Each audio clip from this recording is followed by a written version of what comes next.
Hi everyone, আসসালামু আলাইকুম। আপনারা সবাই কেমন আছেন? আশা করি সবাই ভালো আছেন। আলহামদুলিল্লাহ, আমরাও কিন্তু ভালো আছি। তো আজকে আপনাদের মাঝে একটা তেলের রেসিপি শেয়ার করব। তো এই জাদুকরি এই তেলের বেনিফিটের কথা আপনাদেরকে যতই বলবো ততই কম হয়ে যাবে। কোনো মানে আমার ভিডিওর ভিউসের জন্য বলছি না, আমি মন থেকে বলছি। এই তেলটা খুবই খুবই খুবই ভালো এবং খুবই কার্যকর।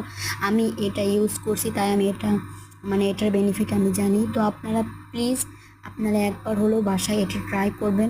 একবার হলেও ট্রাই করবেন, আপনারা আবার বানিয়েও আবার দিবেন। ওকে, এটা এতটা ভালো, এতটা কার্যকরী। তো আপনারা দেখেই নিয়েছেন, আমি এখানে তেল, তিসি, পেঁয়াজ, 4-5টা পেঁয়াজ, তারপর হচ্ছে তিসি, কালো জিরে, মেথি সব কিছু দিয়ে তেলটাকে ভালোভাবে একটু ভেজে নিতে হবে। এইখানে কিন্তু কোনো পানি টানি থাকা যাবে না। এটাকে খুব স্মুথলি ভাজতে হবে। এখানে কড়া করে ভেজে তারপর ছাঁকনি দিয়ে ছেঁকে যে কোনো একটা কাচের কন্টেনারে সুন্দরভাবে স্টোর করে রেখে দিতে হবে। তাহলে আপনারা 1-1.5 মাস ব্যবহার করতে পারবেন। তো ভালো থাকবেন, সুস্থ থাকবেন। আল্লাহ হাফেজ।